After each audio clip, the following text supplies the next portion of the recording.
Trump picks ExxonMobil CEO Rex Tillerson as Secretary of State. While some establishment Republicans applaud the nomination, others voice concerns. What do Tillerson's ties to Putin mean for the United States? Will the confirmation process test Trump's relationship with the new Congress? All this as Romney quietly bows out. Controversy swirls over allegations that Russian hackers sought to influence the U.S. election. A bipartisan group of senators has called for an investigation. Will this impact the view of American elections at home and abroad? Trump's latest tweets target the F-35 program. How are Utahns reacting? Could there be a potential fallout for Hill Air Force Base? I really doubt it in practicality. The F-35 is the platform we have for the future. It is viable for our Air Force, the Navy, and the Marines. There is no other option. We got to go forward with it. The start of Utah's legislative session is weeks away, and bills are being released. One seeks to eliminate vote by mail. Could this impact Utah's already low voter turnout? 4 new homeless shelters in Salt Lake City are announced. What do community members say about the new locations? How will it impact their neighborhoods? Tonight on the Hinckley Report.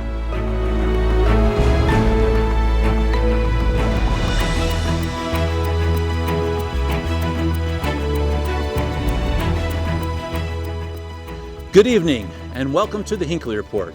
I am Jason Perry, director of the Hinckley Institute of Politics. Covering the week, we have Rod Decker, political reporter with Channel 2 News, Natalie Gochner, director of the Kim C. Gardner Policy Institute at the University of Utah, and Brian Carlson, co-anchor of Good Morning Utah. Thank you so much for being with us today. We're going to start with a really topic we wouldn't have thought of, and this is hacking. Hacking of a presidential campaign and election. Rod, we're going to start with you. The CIA has come forward and said, we think the hacking was to pick a winner, not just to impact our election process. Is there really a difference? They are said to have come forward. Note that what happened was the Russians evidently hacked mostly the Democrats, some of the Republicans too, and leaked the information. Of course, journalists are terribly upset that somebody would leak illicitly gotten information in politics, and who isn't a journalist. But as a journalist, you like that kind of thing. The very best journalists, the most famous journalists, are the ones who get leaks and who find out information that politicians would rather they didn't, rather as the Russians did in this campaign. However, no one wants the Russians messing in our stuff. Some people say that it makes the election improper, and therefore people who would like the Electoral College not to endorse President-elect Trump say, look, he's there because of the Russians, not because of the Americans. You think that's true, Brian? So if you look at this, so there's trying to influence an election to pick a winner versus just someone going after the security of the United States. Which side of this one do you come down on? What was happening here? Well, I think Putin likes to shake things up.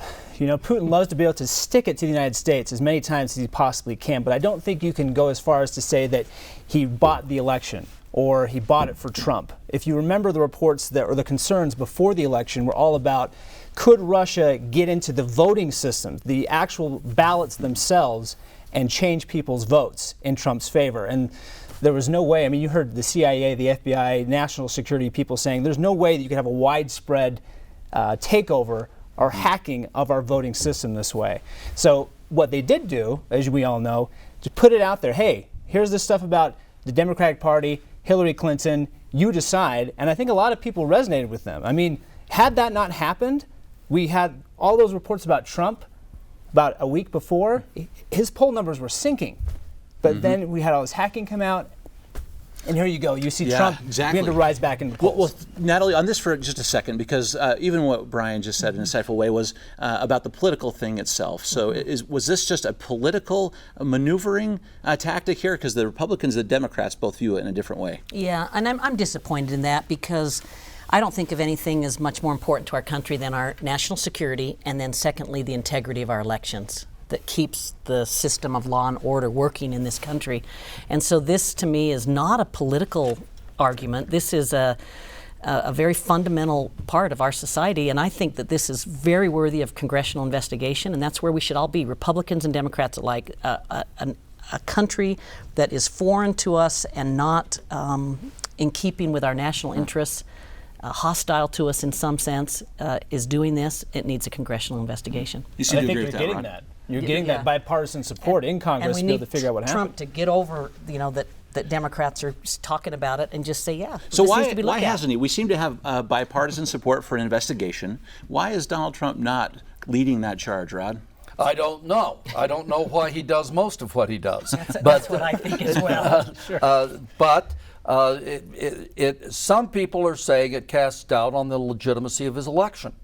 And maybe an investigation could possibly show evidence. Okay, what would cast doubt is if he or his people were in cahoots with the Russians.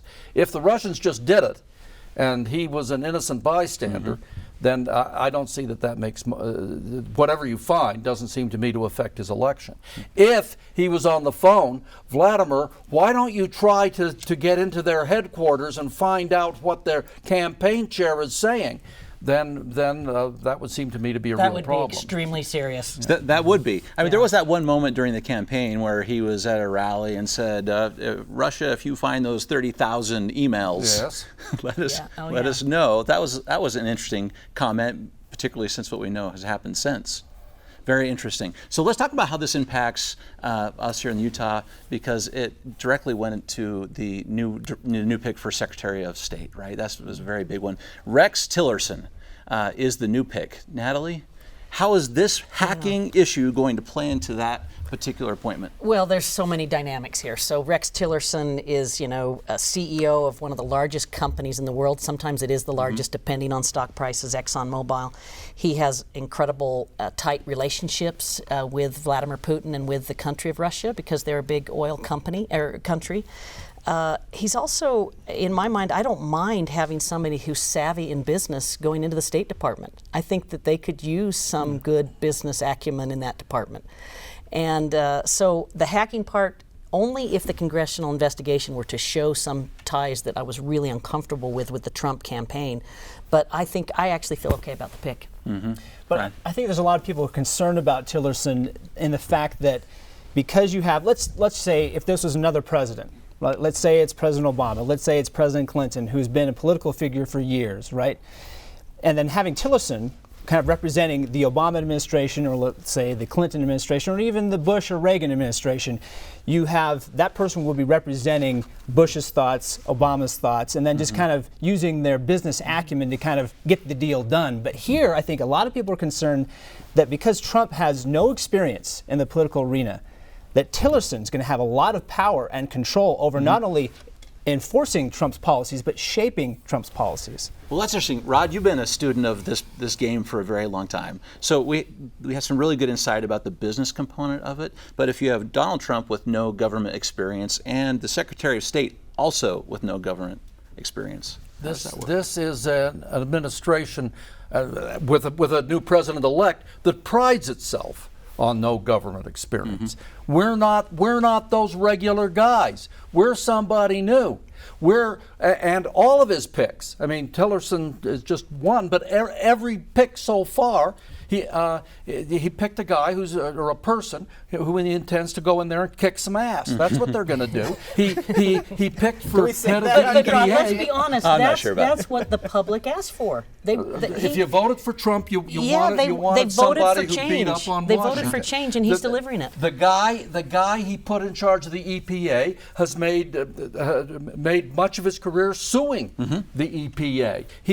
The guy he put in charge of Health and Human Services is a congressman who sponsored repeal and replace Obamacare. He's picking guys who are going to go make trouble. Jason, I want to give some insight just because I was a part of a transition at the Environmental Protection Agency when Governor Leavitt went there. And I know what that's like to introduce a new person to that cast of characters, the career service workforce at a federal agency. And I want to tell you that this new administrator will have his hands full, because he will face a career service workforce that is very smart, very capable. This will be chemists, attorneys, economists that have the law behind them in protecting human health in this country, and he'll be challenged to get very far. And I think that's the reason why so many people are concerned that he didn't pick someone like Mitt Romney, who can refine some of those edges and fill some of those holes that Trump doesn't bring to the table. Absolutely. That And have so some government experience. That have some government experience, some In the case of the international State experience. Department, yeah. Trump doesn't believe in government experience. The normal model of Washington is we get smart guys, professionals. They give us professional advice based on science, and we make policy decisions. No. This and Levitt's in that model. Sure, sure. He wants science and he wants law and so forth. That's not what Trump wants. He's a marketer. He's a Yeah, showman. he wants- He's he a wants- drummer. he wants- Look at what he he wants- did with the F-35s He in wants his to make tweet. deals. He wants to make Well, every tweet from Donald Trump. Really. That's true. We're all watching, but that is a very interesting point too. And it does seem like he is putting people in charge of some of these agencies that were sort of critics at some point. We even have Rick Perry going in, Department of Energy at one time, so that was an entity he would abolish. So I guess the question is, for the base of Donald Trump, is this what they're expecting? Is this the shakeup and the kind of person they want? 100%. I'm in that camp as well. You'd think, my guess is, we won't say, my guess is no one here voted for Donald Trump. My guess is almost no one watching this show voted for Donald Trump. Yeah, but that's my gonna guess be a is little bit of a none of us stretch. here and almost no one out there knows much about Donald Trump in That's terms probably of true. having a feel for what he's like. You have a feel for what Yeah, Levitt's and- like. None of us here are of that camp. Rod, But at least I'm willing 30% to voted say, for Trump. though. Yeah, he in did. the state of Utah. He is the president of the United States, so. yeah, and I'm willing to say, as someone who is very troubled by the character of this man, that I'm willing to have an open mind. I don't know that I can have it forever, but I'm willing to give this cabinet a shot and see what he can do. I think Washington, prior to this election, needed a shakeup. I think the swamp really did exist. And so I'm willing to have an open mind. Do these picks, just 1 second to Natalie, are these picks making you more confident and willing to keep that position, kind of the tenuous? Well, how would I answer that? I would prefer to see Mitt Romney in the State Department. You know, there are other picks I would have made, you know, even knowing that I'm of a different sort of ideological ink than... I really like Mr. Romney, and I'm sort of happy he didn't Join didn't the get swamp, he, join yeah, the- he didn't get in there. I think maybe the process was designed in part to humiliate him. It may have humiliated him, whether it was designed to or not. He said what a terrible fellow Trump was, that he went and to Trump Tower and was nice to him, and we may have saved him 4 years of trouble. I have a prediction know that about this that. story's not ended yet. Probably Well, not. see- Brian, go ahead. The thing is, when you were talking about how you hope people respond, you're going to give Trump an open mind. That's what I like about how Mitt Romney handled this approach. Because I think he's smart enough to recognize that the public opinion about him going in and kissing the king's ring, so to speak, and saying, you know what, I'm going to publicly humiliate myself because people are going to interpret this as me taking a grab for power. But I think it really speaks to how much Mitt Romney loves and is committed to giving meaningful service to America, right, to his party, and for the ideals and values that he holds. Because you know how that's going to be received. He knows that this is what he said. He has to eat some humble pie in the public opinion. But he's willing to do it because he thinks that highly of how important it is to be able to help run this country, even if he doesn't agree with Donald Trump. Do you think if he had, maybe to use your analogy, eaten more of the pie, he'd be Secretary of State today? Who knows? Who knows what happened in those backdoor deals? You know what I mean? I don't know. And I think that's the whole way that the Trump administration probably is going to start off, where we don't know what we're going to get. Okay. One final thing on this point, too, as it plays into the confirmation process itself. The Republicans have a 52-38 majority in the Senate. So blocking 48. 40, 40, yeah, that's exactly right, if I said that wrong. 48-52, So yeah. 48-52 is what it is. And so if every Democrat sticks together and they pull 3 Republicans, you can start blocking these nominees, right? Is this likely to happen on someone like Tillerson or on any of them? You'd guess that on 1 or 2 it's likely to happen. You'd guess, and it is, they can filibuster, and the Democrats may filibuster some, even if they don't have the votes normally, and we're going to face something of a crisis because the Democrats aren't going to like Trump's picks for the Supreme Court, and we may, theoretically, the Republicans could say, okay, you've filibustered, so we will have a vote on the rules. The vote on the rules by majority, they could eliminate the filibuster. and say you can't filibuster appointments. See, I think we may face a crisis of that sort before this thing's done. I think if we were going to see a lot of filibustering for his picks for the cabinet, you'd hear those rumblings already. And you're probably right as far as his picks for Supreme Court. That's going to have a much more lasting effect than his cabinet picks. I think you'll have a much stronger opposition there. But I think if you were going to hear that about how people are responding to Rex Tillerson or Governor Rick Perry, you'd start to hear that from the Democrats, and that just hasn't been out there yet. Yeah, Jason, I've staffed 2 confirmation processes for Governor Leavitt, one for EPA, one for Health and Human Services. Watched how the White House preps their nominees and how the Republicans and Democrats go at it, and there's certain to be trouble ahead. That's just my opinion. I mean, with as many picks as there'll be a few that something in their background or something in holding the coalition of Republicans, Democrats together, there'll be a few that'd be my prediction. So let's turn to some of the local issues that have happened with Donald Trump this week. So in one tweet, he disrupts the F-35 Joint Strike Fighter program here in the state of Utah. What do you make of this, Natalie? A tweet comes out like this, and we all of a sudden have to start scrambling. I'm completely uncomfortable, frustrated with it. It's the same thing with him, what he's doing with Boeing and his interaction with Carrier. I mean, this interaction with what's going on in the economy is really troubling to me. And of course, Hill Air Force Base, one of our largest employers, probably the 3rd to 5th largest employer in our state. Tens of thousands of jobs that are associated with these things. So he's being very reckless, and I find that very troubling. Rod, what do you think about these tweets coming out? What should our elected officials in the state of Utah do when they see a tweet like this? Well, I don't know what they can do. They can say, I don't believe it, which is what they are in fact doing. Trump, this is part of his style, and you have to think about it a little. Up until now, up until Donald Trump, journalists set the agenda for the news. Journalists said, this is what's important, this is what's reported on, this is what people will pay attention to.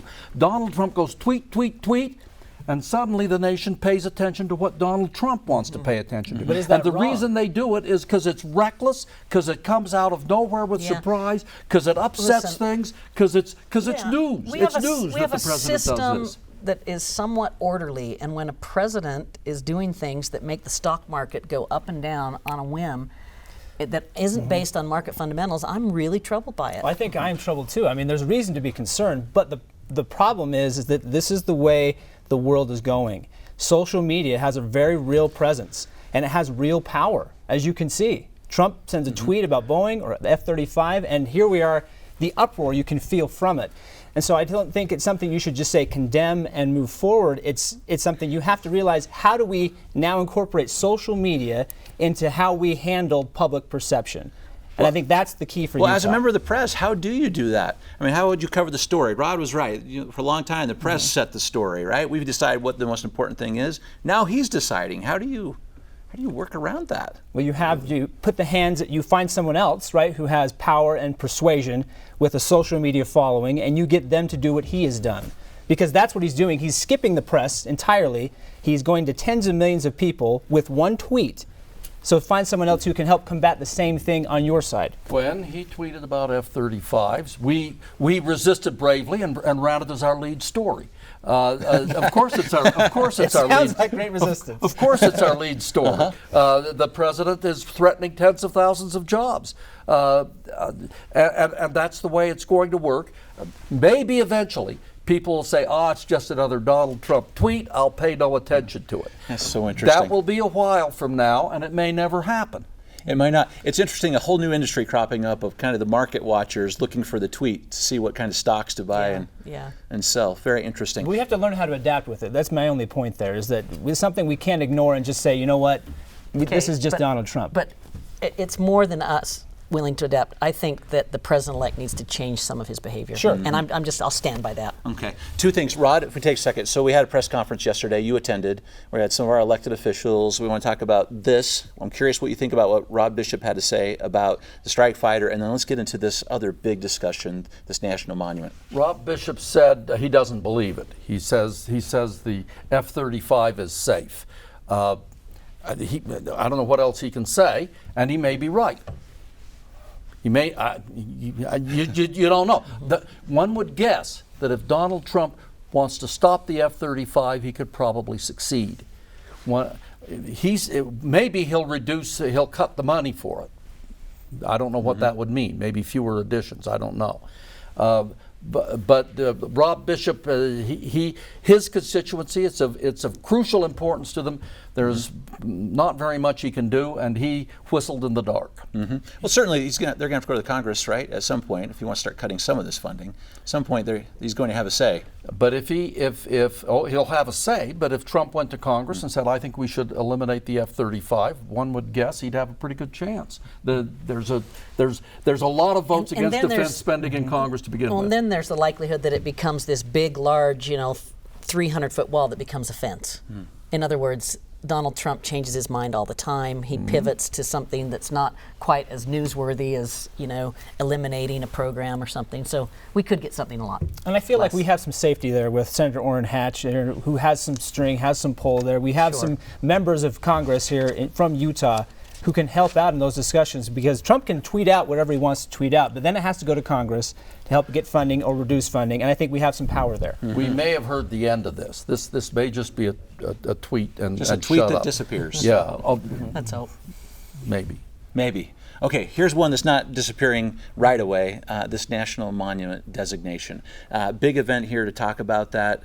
Yesterday, we've had some experience here in the state of Utah where a big portion of our land is controlled by the federal government already.